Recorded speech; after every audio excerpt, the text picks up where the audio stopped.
احمق لوگ کہیں گے کہ مسلمان جس قبلے پر پہلے سے چلے آتے تھے اب اس سے کیوں منہ پھیر بیٹھے؟ تم کہہ دو کہ مشرق اور مغرب سب اللہ ہی کا ہے، وہ جس کو چاہتا ہے سیدھے رستے پر چلاتا ہے، اور اسی طرح ہم نے تم کو امت معتدل بنایا ہے تاکہ تم لوگوں پر گواہ بنو اور پیغمبر آخر الزماں صلی اللہ علیہ وآلہ وسلم تم پر گواہ بنے۔ اور جس قبلے پر تم پہلے تھے اس کو ہم نے اس لیے مقرر کیا تھا کہ معلوم کریں کہ کون ہمارے پیغمبر کا تابع رہتا ہے اور کون الٹے پاؤں پھر جاتا ہے۔ اور یہ بات یعنی تحویل قبلہ لوگوں کو گراں معلوم ہوئی، مگر جن کو اللہ نے ہدایت بخشی ہے وہ اسے گراں نہیں سمجھتے، اور اللہ ایسا نہیں کہ تمہارے ایمان کو یوں ہی ضائع کر دے۔ اللہ تو لوگوں پر بڑا مہربان ہے، صاحب رحمت ہے۔ اے پیغمبر صلی اللہ علیہ وآلہ وسلم، ہم تمہارا آسمان کی طرف منہ اٹھانا دیکھ رہے ہیں، سو ہم تم کو اسی قبلے کی طرف جس کو تم پسند کرتے ہو منہ کرنے کا حکم دیں گے، تو اپنا منہ مسجد حرام یعنی خانہ کعبہ کی طرف پھیر لو، اور تم لوگ جہاں ہوا کرو نماز پڑھنے کے وقت اسی مسجد کی طرف منہ کر لیا کرو۔ اور جن لوگوں کو کتاب دی گئی ہے وہ خوب جانتے ہیں کہ یہ نیا قبلہ ان کے پروردگار کی طرف سے حق ہے، اور جو کام یہ لوگ کرتے ہیں اللہ ان سے بے خبر نہیں۔ اور اگر تم ان اہل کتاب کے پاس تمام نشانیاں بھی لے کر آؤ تو بھی یہ تمہارے قبلے کی پیروی نہ کریں، اور تم بھی ان کے قبلے کی پیروی کرنے والے نہیں ہو، اور ان میں سے بھی بعض کے قبلے کے پیرو نہیں۔ اور اگر تم باوجود اس کے کہ تمہارے پاس علم یعنی اللہ کا حکم آ چکا ہے ان کی خواہشوں کے پیچھے چلو گے تو ظالموں میں ہو جاؤ گے۔ جن لوگوں کو ہم نے کتاب دی ہے وہ ان پیغمبر آخر الزماں صلی اللہ علیہ وآلہ وسلم کو اس طرح پہچانتے ہیں جس طرح اپنے بیٹوں کو پہچانا کرتے ہیں، مگر ایک فریق ان میں سے سچی بات کو جان بوجھ کر چھپا رہا ہے۔ اے پیغمبر صلی اللہ علیہ وآلہ وسلم، یہ نیا قبلہ تمہارے پروردگار کی طرف سے حق ہے، تو تم ہرگز شک کرنے والوں میں نہ ہونا، اور ہر ایک شخص کے لیے ایک سمت مقرر ہے جدھر وہ عبادت کے وقت منہ کیا کرتا ہے، تو تم نیکیوں میں سبقت حاصل کرو۔ تم جہاں ہوگے اللہ تم سب کو جمع کرے گا، بے شک اللہ ہر چیز پر قادر ہے۔ اور تم جہاں سے نکلو نماز میں اپنا منہ مسجد حرام کی طرف کر لیا کرو، بے شبہ یہ تمہارے پروردگار کی طرف سے حق ہے، اور تم لوگ جو کچھ کرتے ہو اللہ اس سے بے خبر نہیں۔ اور تم جہاں سے نکلو مسجد حرام کی طرف منہ کر کے نماز پڑھا کرو، اور مسلمانوں تم جہاں ہوا کرو اسی مسجد کی طرف رخ کیا کرو۔ یہ تاکید اس لیے کی گئی ہے کہ لوگ تم کو کسی طرح کا الزام نہ دے سکیں، مگر ان میں سے جو ظالم ہیں وہ الزام دیں تو دیں، سو ان سے مت ڈرنا اور مجھی سے ڈرتے رہنا۔ اور یہ بھی مقصود ہے کہ میں تم کو اپنی تمام نعمتیں بخشوں، اور یہ بھی کہ تم راہ راست پر چلو۔ جس طرح من جملہ اور نعمتوں کے ہم نے تمہیں میں سے ایک رسول بھیجے ہیں جو تم کو ہماری آیتیں پڑھ پڑھ کر سناتے اور تمہیں پاک بناتے اور کتاب یعنی قرآن اور دانائی سکھاتے ہیں اور ایسی باتیں بتاتے ہیں جو تم پہلے نہیں جانتے تھے، سو تم مجھے یاد کیا کرو، میں تمہیں یاد کیا کروں گا، اور میرا احسان مانتے رہنا اور میری ناشکری نہ کرنا۔ اے ایمان والو، صبر اور نماز سے مدد لیا کرو، بے شک اللہ صبر کرنے والوں کے ساتھ ہے۔ اور جو لوگ اللہ کی راہ میں مارے جائیں ان کی نسبت یہ نہ کہنا کہ وہ مرے ہوئے ہیں، وہ مردہ نہیں بلکہ زندہ ہیں، لیکن تم کو شعور نہیں۔ اور ہم کسی قدر خوف اور بھوک اور مال اور جانوں اور میووں کے نقصان سے تمہاری آزمائش کریں گے۔ اور صبر کرنے والوں کو بشارت سنا دو کہ ان لوگوں پر جب کوئی مصیبت واقع ہوتی ہے تو کہتے ہیں کہ ہم اللہ ہی کا مال ہیں اور اسی کی طرف لوٹ کر جانے والے ہیں۔ یہی لوگ ہیں جن پر ان کے پروردگار کی عنایتیں ہیں اور خصوصی رحمت بھی ہے، اور یہی سیدھے رستے پر ہیں۔ بے شک کوہ صفا اور مروہ اللہ کی نشانیوں میں سے ہیں، تو جو شخص خانہ کعبہ کا حج یا عمرہ کرے اس پر کچھ گناہ نہیں کہ دونوں کے درمیان چکر لگائے، بلکہ یہ ایک نیک کام ہے، اور جو کوئی نیک کام کرے تو اللہ قدردان ہے، دانا ہے۔ جو لوگ ہمارے حکموں اور ہدایتوں کو جو ہم نے نازل کی ہیں کسی غرض فاسد سے چھپاتے ہیں، باوجود کہ ہم نے ان کو لوگوں کے سمجھانے کے لیے اپنی کتاب میں کھول کھول کر بیان کر دیا ہے، ایسوں پر اللہ اور تمام لعنت کرنے والے لعنت کرتے ہیں۔ ہاں، جو توبہ کرتے ہیں اور اپنی حالت درست کر لیتے ہیں اور احکام الہی کو صاف صاف بیان کر دیتے ہیں تو میں ان کے قصور معاف کر دیتا ہوں، اور میں بڑا معاف کرنے والا بڑا مہربان ہوں۔ جو لوگ کافر ہوئے اور کافر ہی مرے، ایسوں پر اللہ کی اور فرشتوں کی اور انسانوں کی سب کی لعنت، وہ ہمیشہ اسی لعنت میں گرفتار رہیں گے۔ ان سے نہ تو عذاب ہلکا ہی کیا جائے گا اور نہ انہیں کچھ مہلت ملے گی۔ اور لوگوں، تمہارا معبود ایک ہی معبود ہے، اس بڑے مہربان اور رحم والے کے سوا کوئی عبادت کے لائق نہیں۔ بے شک آسمانوں اور زمین کے پیدا کرنے میں اور رات اور دن کے ایک دوسرے کے پیچھے آنے جانے میں اور کشتیوں اور جہازوں میں جو سمندر میں لوگوں کے فائدے کے لیے رواں ہیں، اور میں جس کو اللہ آسمان سے برساتا اور اس سے زمین کو اس کے مردہ ہو جانے کے بعد زندہ یعنی خشک ہو جانے کے بعد سرسبز کر دیتا ہے، اور زمین پر ہر قسم کے جانور پھیلانے میں اور ہواؤں کے چلانے میں اور بادلوں میں جو آسمان اور زمین کے درمیان گھرے رہتے ہیں، عقل مندوں کے لیے اللہ کی قدرت کی نشانیاں ہیں۔ اور بعض لوگ ایسے ہیں جو غیر اللہ کو اللہ کا شریک بناتے اور ان سے اللہ کی سی محبت کرتے ہیں، لیکن جو ایمان والے ہیں وہ تو اللہ ہی کے سب سے زیادہ دوستدار ہیں۔ اور اے کاش ظالم لوگ جو بات عذاب کے وقت دیکھیں گے اب دیکھ لیتے کہ سب طرح کی طاقت اللہ ہی کو ہے، اور یہ کہ اللہ سخت عذاب کرنے والا ہے۔ اس دن کفر کے پیشوا اپنے پیروں سے بیزاری ظاہر کریں گے اور دونوں عذاب الہی دیکھ لیں گے اور ان کے آپس کے تعلقات منقطع ہو جائیں گے۔ یہ حال دیکھ کر پیروی کرنے والے حسرت سے کہیں گے کہ اے کاش ہمیں پھر دنیا میں جانا نصیب ہو، تاکہ جس طرح یہ ہم سے بیزار ہو رہے ہیں اسی طرح ہم بھی ان سے بیزار ہوں۔ اس طرح اللہ ان کے اعمال حسرت بنا کر دکھائے گا اور وہ دوزخ سے نکل نہیں سکیں گے۔ لوگو، جو چیزیں زمین میں حلال طیب ہیں وہ کھاؤ، اور شیطان کے قدموں پر نہ چلو، وہ تمہارا کھلا دشمن ہے۔ وہ تو تم کو برائی اور بے حیائی ہی کے کام کرنے کو کہتا ہے، اور یہ بھی کہ اللہ کی نسبت ایسی باتیں کہو جن کا تمہیں کچھ بھی علم نہیں۔ اور جب ان لوگوں سے کہا جاتا ہے کہ جو کتاب اللہ نے نازل فرمائی ہے اس کی پیروی کرو، تو کہتے ہیں نہیں، بلکہ ہم تو اسی چیز کی پیروی کریں گے جس پر ہم نے اپنے باپ دادا کو پایا۔ بھلا اگرچہ ان کے باپ دادا نہ کچھ سمجھتے ہوں اور نہ سیدھے رستے پر ہوں، تب بھی وہ انہی کی تقلید کیے جائیں گے۔ جو لوگ کافر ہیں ان کی مثال اس شخص کی سی ہے جو کسی ایسی چیز کو آواز دے جو پکار اور آواز کے سوا کچھ سن نہ سکے۔ یہ بہرے ہیں، گونگے ہیں، اندھے ہیں کہ کچھ سمجھ ہی نہیں سکتے۔ اے اہل ایمان، جو پاکیزہ چیزیں ہم نے تم کو عطا فرمائی ہیں ان کو کھاؤ، اور اگر اللہ ہی کے بندے ہو تو اس کی نعمتوں کا شکر بھی ادا کرو۔ اس نے تو تم پر بس مرا ہوا جانور اور لہو اور سور کا گوشت اور جس چیز پر اللہ کے سوا کسی اور کا نام پکارا جائے حرام کر دیا ہے۔ ہاں، جو مجبور ہو جائے بشرطے کہ اللہ کی نافرمانی نہ کرے اور حد ضرورت سے باہر نہ نکل جائے، اس پر کچھ گناہ نہیں۔ بے شک اللہ بخشنے والا ہے، رحم کرنے والا ہے۔ جو لوگ اللہ کی کتاب سے ان آیتوں اور ہدایتوں کو جو اس نے نازل فرمائی ہیں چھپاتے اور ان کے بدلے تھوڑی سی قیمت یعنی دنیاوی منفعت حاصل کرتے ہیں، وہ اپنے پیٹوں میں محض آگ بھرتے ہیں۔ ایسے لوگوں سے اللہ قیامت کے دن نہ کلام کرے گا اور نہ ان کو گناہوں سے پاک کرے گا، اور ان کے لیے دکھ دینے والا عذاب ہے۔ یہ وہ لوگ ہیں جنہوں نے ہدایت چھوڑ کر گمراہی اور بخشش چھوڑ کر عذاب خرید لیا۔ یہ آتش جہنم کی کیسی برداشت کرنے والے ہیں۔ یہ اس لیے کہ اللہ نے کتاب سچائی کے ساتھ نازل فرمائی، اور جن لوگوں نے اس کتاب میں اختلاف کیا وہ ضد میں آ کر نیکی سے دور ہو گئے ہیں۔ نیکی یہی نہیں کہ تم مشرق و مغرب کو قبلہ سمجھ کر ان کی طرف منہ کر لو، بلکہ نیکی یہ ہے کہ لوگ اللہ پر اور روز آخر پر اور فرشتوں پر اور اللہ کی کتاب پر اور پیغمبروں پر ایمان لائیں، اور مال باوجود عزیز رکھنے کے رشتہ داروں اور یتیموں اور محتاجوں اور مسافروں اور مانگنے والوں کو دیں، اور گردنوں کے چھڑانے میں خرچ کریں، اور نماز پڑھیں اور زکوٰۃ دیں، اور جب عہد کر لیں تو اس کو پورا کریں، اور سختی اور تکلیف میں اور جنگ کے وقت ثابت قدم رہیں۔ یہی لوگ ہیں جو ایمان میں سچے ہیں، اور یہی ہیں جو اللہ سے ڈرنے والے ہیں۔ مومنوں، تم کو مقتولوں کے بارے میں قصاص یعنی خون کے بدلے خون کا حکم دیا جاتا ہے، اس طرح پر کہ آزاد کے بدلے آزاد مارا جائے، اور غلام کے بدلے غلام، اور عورت کے بدلے عورت۔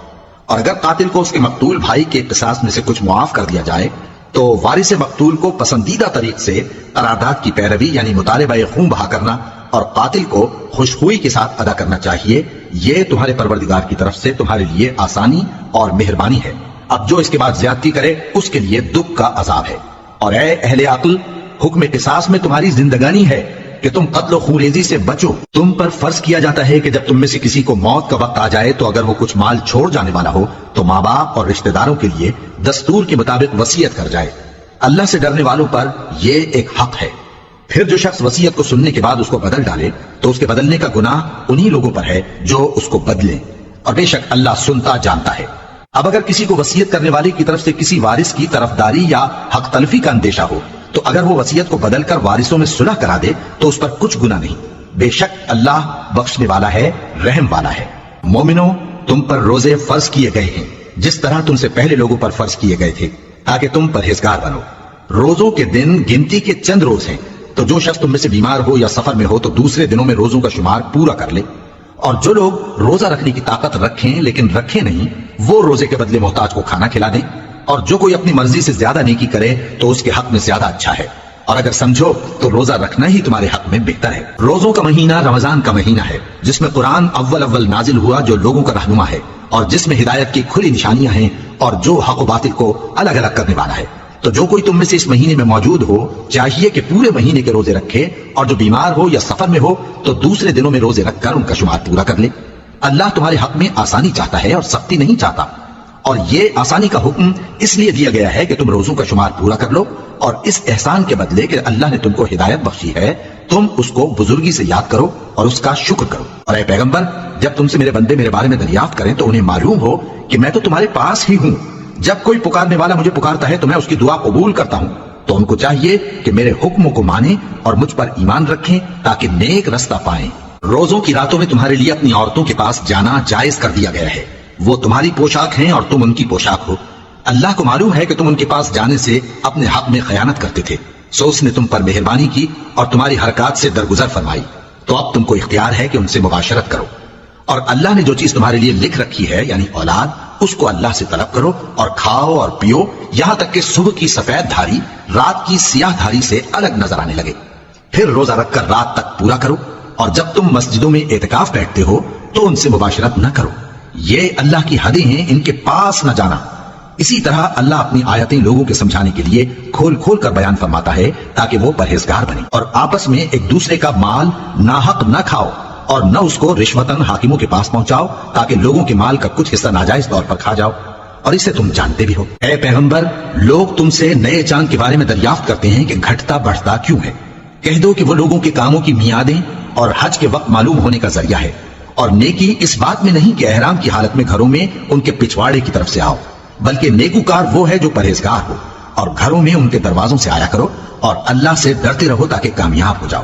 اور جو لوگ تم سے لڑتے ہیں تم بھی اللہ کی راہ میں ان سے لڑو، مگر زیادتی نہ کرنا کہ اللہ زیادتی کرنے والوں کو دوست نہیں رکھتا۔ اور ان کو جہاں پاؤ قتل کر دو، اور جہاں سے انہوں نے تم کو نکالا ہے یعنی مکے سے، وہاں سے تم بھی ان کو نکال دو۔ اور دین سے گمراہ کرنے کا فساد قتل و خونریزی سے کہیں بڑھ کر ہے، اور جب تک وہ تم سے مسجد حرام یعنی خانہ کعبہ کے پاس نہ لڑیں تم بھی وہاں ان سے نہ لڑنا۔ ہاں، اگر وہ تم سے لڑیں تو تم ان کو قتل کر ڈالو، کافروں کی یہی سزا ہے۔ پھر اگر وہ باز آ جائیں تو اللہ بخشنے والا ہے، رحم کرنے والا ہے۔ اور ان سے اس وقت تک لڑتے رہنا کہ فساد نابود ہو جائے اور ملک میں اللہ ہی کا دین غالب ہو جائے۔ پھر اگر وہ فساد سے باز آ جائیں تو ظالموں کے سوا کسی پر زیادتی نہیں کرنی چاہیے۔ ادب کا مہینہ ادب کے مہینے کے مقابل ہے، اور ادب کی چیزیں ایک دوسرے کا بدلہ ہیں۔ بس اگر کوئی تم پر زیادتی کرے تو جیسی زیادتی وہ تم پر کرے ویسی ہی تم اس پر کرو، اور اللہ سے ڈرتے رہو اور جان رکھو کہ اللہ ڈرنے والوں کے ساتھ ہے۔ اور اللہ کی راہ میں مال خرچ کرو اور اپنے آپ کو ہلاکت میں نہ ڈالو، اور نیکی کرو، بے شک اللہ نیکی کرنے والوں کو دوست رکھتا ہے۔ اور اللہ کی خوشنودی کے لیے حج اور عمرے کو پورا کرو، اور اگر راستے میں روک لیے جاؤ تو جیسی قربانی میسر ہو کر دو، اور جب تک قربانی اپنے مقام پر نہ پہنچ جائے سر نہ منڈاؤ۔ اور اگر کوئی تم میں بیمار ہو یا اس کے سر میں کسی طرح کی تکلیف ہو تو اگر وہ سر منڈا لے تو اس کے بدلے روزے رکھے یا صدقہ دے یا قربانی کرے۔ پھر جب تکلیف دور ہو کر تم مطمئن ہو جاؤ تو جو تم میں حج کے وقت تک عمرے سے فائدہ اٹھانا چاہے وہ جیسی قربانی میسر ہو کرے، اور جس کو قربانی نہ ملے وہ 3 روزے ایام حج میں رکھے اور 7 جب واپس ہو۔ یہ پورے 10 ہوئے۔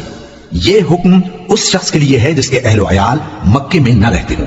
اور اللہ سے ڈرتے رہو اور جان رکھو کہ اللہ سخت عذاب دینے والا ہے۔ حج کے مہینے معین ہیں جو معلوم ہیں، تو جو شخص ان مہینوں میں حج کی نیت کر لے تو حج کے دنوں میں نہ عورتوں سے اختلاط کرے، نہ کوئی برا کام کرے اور نہ کسی سے جھگڑے، اور جو نیک کام تم کرو گے وہ اللہ کو معلوم ہو جائے گا۔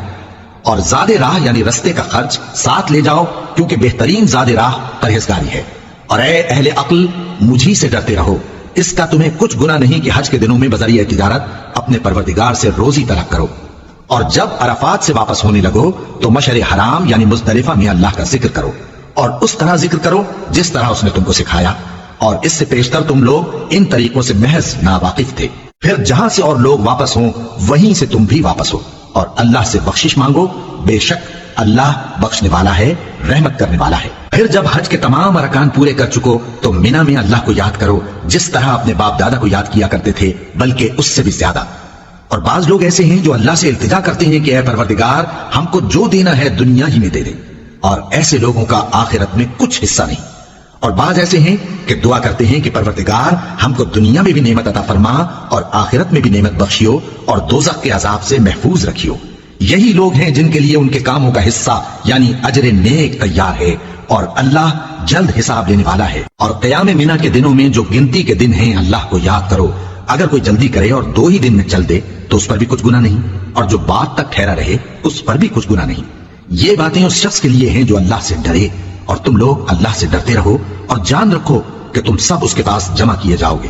اور کوئی شخص تو ایسا ہے جس کی گفتگو دنیا کی زندگی میں تم کو دلکش معلوم ہوتی ہے اور وہ اپنے معافی ضمیر پر یعنی اس بات پر جو اس کے دل میں ہے اللہ کو گواہ بناتا ہے، حالانکہ وہ سخت جھگڑالو ہے، اور جب پیٹ پھیر کر چلا جاتا ہے تو زمین میں دوڑتا پھرتا ہے تاکہ اس میں فتنہ انگیزی کرے اور کھیتی کو برباد اور انسانوں اور حیوانوں کی نسل کو نابود کر دے، اور اللہ فتنہ انگیزی کو پسند نہیں کرتا۔ اور جب اس سے کہا جاتا ہے کہ اللہ سے خوف کر تو غرور اس کو گناہ میں پھنسا دیتا ہے، سو اس کو جہنم کافی ہے اور وہ بہت برا ٹھکانہ ہے۔ اور کوئی شخص ایسا ہے کہ اللہ کی خوشنودی حاصل کرنے کے لیے اپنی جان بیچ ڈالتا ہے، اور اللہ بندوں پر بہت مہربان ہے۔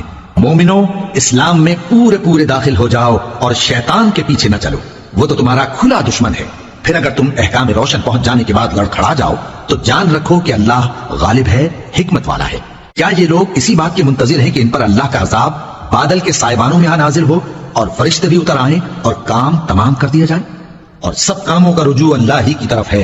اے پیغمبر، بنی اسرائیل سے پوچھو کہ ہم نے ان کو کتنی کھلی نشانیاں دی، اور جو شخص اللہ کی نعمت کو اپنے پاس آنے کے بعد بدل دے تو اللہ سخت عذاب کرنے والا ہے۔ اور جو کافر ہیں ان کے لیے دنیا کی زندگی خوشنما کر دی گئی ہے اور وہ مومنوں سے تمسخر کرتی ہیں، لیکن جو پرہیزگار ہیں وہ قیامت کے دن ان سے اوپر ہوں گے، اور اللہ جس کو چاہتا ہے بے حساب رزق دیتا ہے۔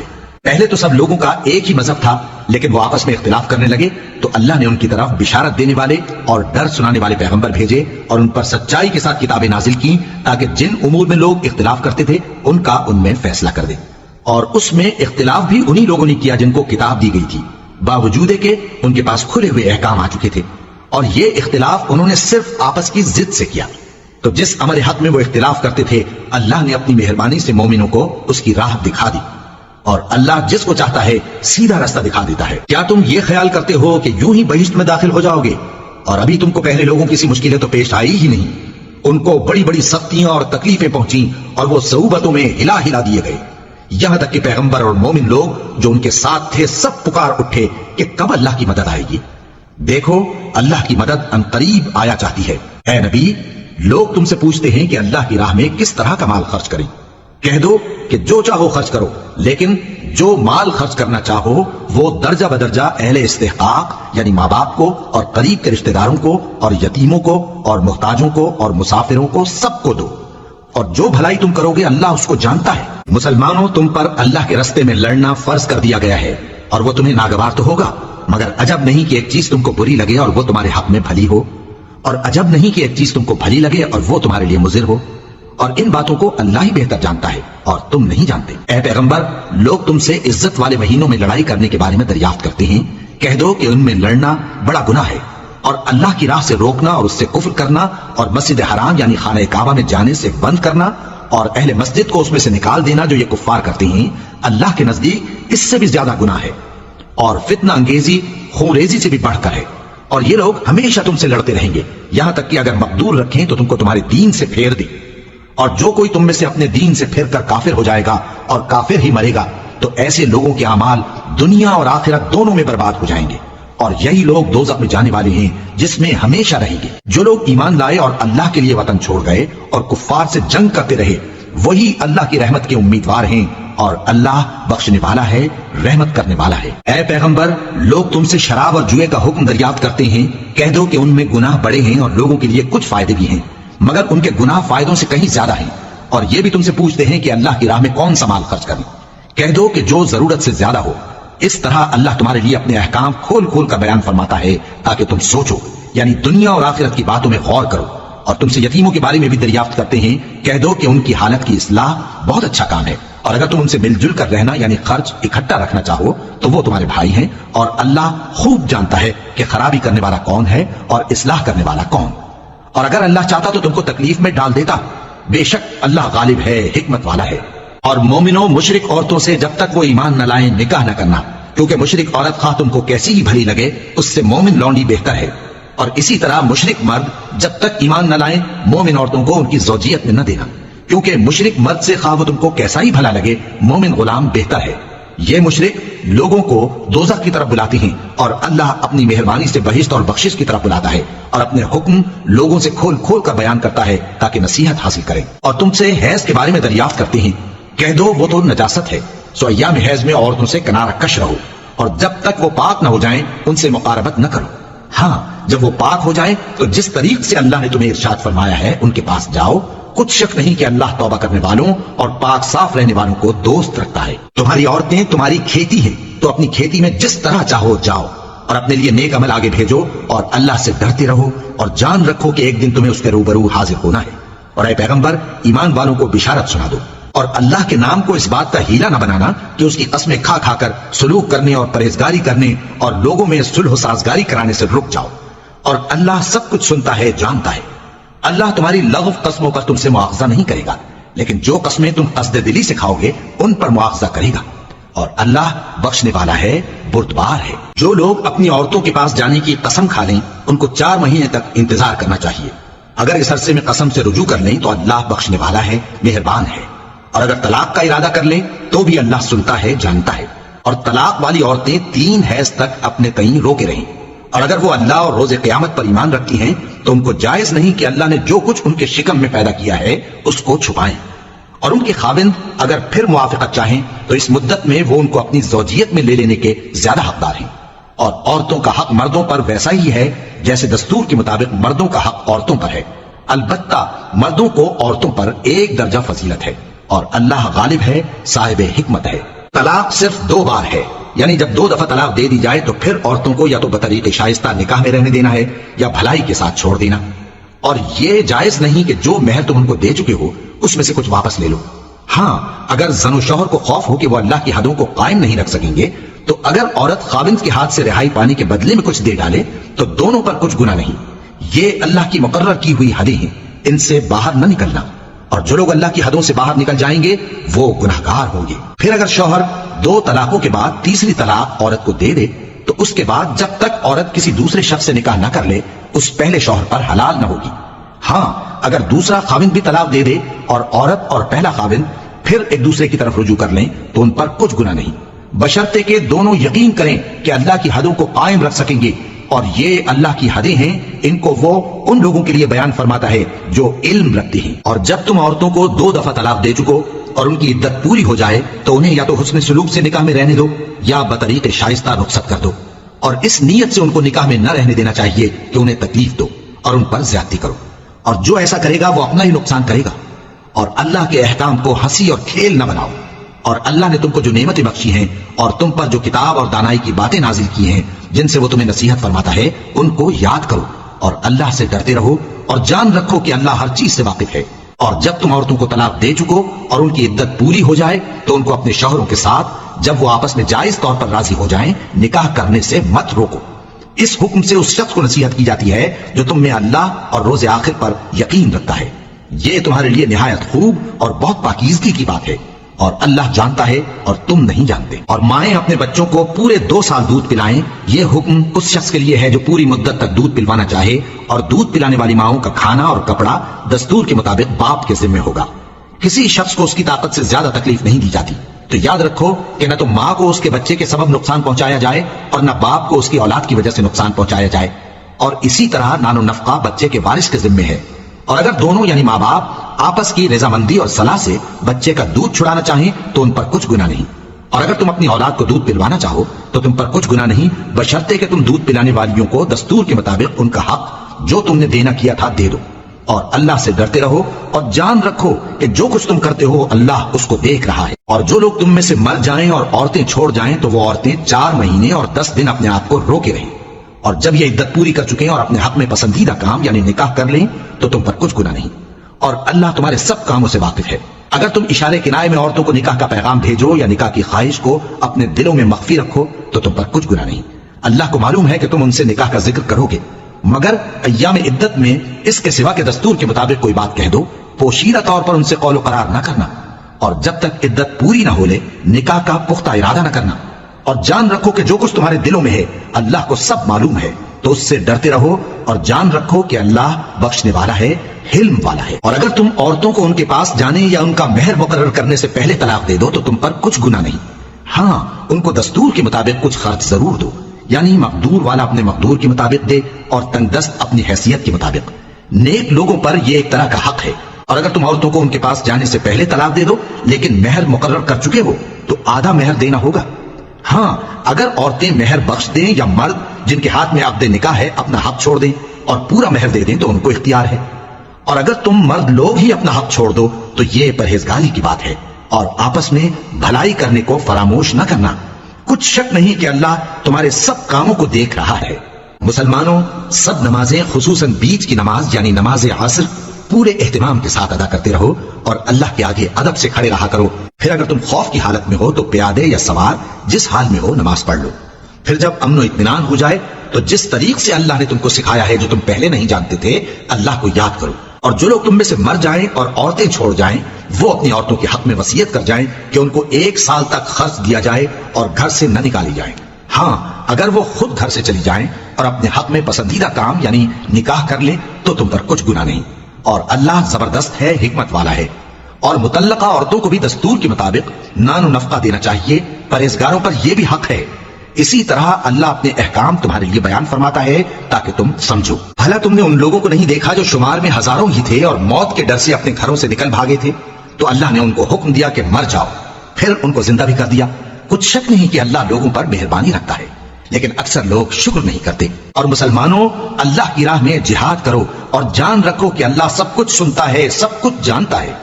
کون ہے کہ اللہ کو قرض حسنہ دے کہ وہ اس کے بدلے اس کو کئی گنا زیادہ دے گا، اور اللہ ہی روزی کو تنگ کرتا اور وہی اسے کشادہ کرتا ہے، اور تم اسی کی طرف لوٹ کر جاؤ گے۔ بھلا تم نے بنی اسرائیل کی ایک جماعت کو نہیں دیکھا جس نے موسیٰ کے بعد اپنے پیغمبر سے کہا کہ آپ ہمارے لیے ایک بادشاہ مقرر کر دیں تاکہ ہم اللہ کی راہ میں جہاد کریں؟ پیغمبر نے کہا کہ اگر تم کو جہاد کا حکم دیا جائے تو ایسا تو نہیں کہ لڑنے سے پہلو تہی کرو۔ وہ کہنے لگے کہ ہم اللہ کی راہ میں کیوں نہ لڑیں گے جبکہ ہم وطن سے خارج اور بال بچوں سے جدا کر دیے گئے۔ پھر جب ان کو جہاد کا حکم دیا گیا تو چند اشخاص کے سوا سب پھر گئے، اور اللہ ظالموں سے خوب واقف ہے۔ اور پیغمبر نے ان سے یہ بھی کہا کہ اللہ نے تم پر طالوت کو بادشاہ مقرر فرمایا ہے۔ وہ بولے کہ اسے ہم پر بادشاہی کا حق کیوں کر ہو سکتا ہے؟ اس سے بڑھ کر بادشاہی کے مستحق تو ہم ہیں، اور اس کے پاس تو بہت سی دولت بھی نہیں۔ پیغمبر نے کہا کہ اللہ نے اس کو تم پر فضیلت دی ہے اور بادشاہی کے لیے منتخب فرمایا ہے۔ اس نے اسے علم بھی بہت سا بخشا ہے اور تن و توش بھی بڑا عطا کیا ہے، اور اللہ کو اختیار ہے جسے چاہے بادشاہی بخشے، وہ بڑا کشائش والا ہے، دانا ہے۔ اور پیغمبر نے ان سے کہا کہ ان کی یعنی طالوت کی بادشاہی کی نشانی یہ ہے کہ تمہارے پاس وہ صندوق آئے گا جس کو فرشتے اٹھائے ہوئے ہوں گے، اس میں تمہارے پروردگار کی طرف سے تسلی بخشنے والی چیز ہوگی، اور کچھ اور چیزیں بھی ہوں گی جو موسیٰ اور ہارون چھوڑ گئے تھے۔ اگر تم ایمان رکھتے ہو تو یہ تمہارے لیے ایک بڑی نشانی ہے۔ غرض جب طالوت فوجیں لے کر روانہ ہوا تو اس نے ان سے کہا کہ اللہ ایک نہر سے تمہاری آزمائش کرنے والا ہے، جو شخص اس میں سے پانی پی لے گا اس کی نسبت تصور کیا جائے گا کہ وہ میرا نہیں، اور جو نہ پیے گا وہ سمجھا جائے گا کہ میرا ہے۔ ہاں، اگر کوئی ہاتھ سے چلو بھر پانی لے لے تو خیر۔ جب وہ لوگ نہر پر پہنچے تو چند آدمیوں کے سوا سب نے پانی پی لیا۔ پھر جب طالوت اور مومن لوگ جو اس کے ساتھ تھے نہر کے پار ہو گئے تو کہنے لگے کہ آج ہم میں جالوت اور اس کے لشکر سے مقابلہ کرنے کی طاقت نہیں۔ جو لوگ یقین رکھتے تھے کہ ان کو اللہ کے روبرو حاضر ہونا ہے، وہ کہنے لگے کہ بسا اوقات تھوڑی سی جماعت نے اللہ کے حکم سے بڑی جماعت پر فتح حاصل کی ہے، اور اللہ ثابت قدم رہنے والوں کے ساتھ ہے۔ اور جب وہ لوگ جالوت اور اس کے لشکر کے مقابل میں آئے تو اللہ سے دعا کی کہ اے پروردگار، ہم پر صبر کے دہانے کھول دے اور ہمیں لڑائی میں ثابت قدم رکھ اور لشکر کفار پر فتح یاب کر۔ تو طالوت کی فوج نے اللہ کے حکم سے ان کو شکست دے دی، اور داؤد نے جالوت کو قتل کر ڈالا، اور اللہ نے ان کو بادشاہی اور دانائی بخشی اور جو کچھ چاہا سکھایا۔ اور اگر اللہ لوگوں کو ایک دوسرے پر چڑھائی اور حملہ کرنے سے نہ ہٹاتا رہتا تو کرۂ ارض تباہ ہو جاتا، لیکن اللہ اہل عالم پر بڑا مہربان ہے۔ یہ اللہ کی آیتیں ہیں جو ہم تم کو سچائی کے ساتھ پڑھ کر سناتے ہیں، اور اے محمد صلی اللہ علیہ وآلہ وسلم، تم بلا شبہ پیغمبروں میں سے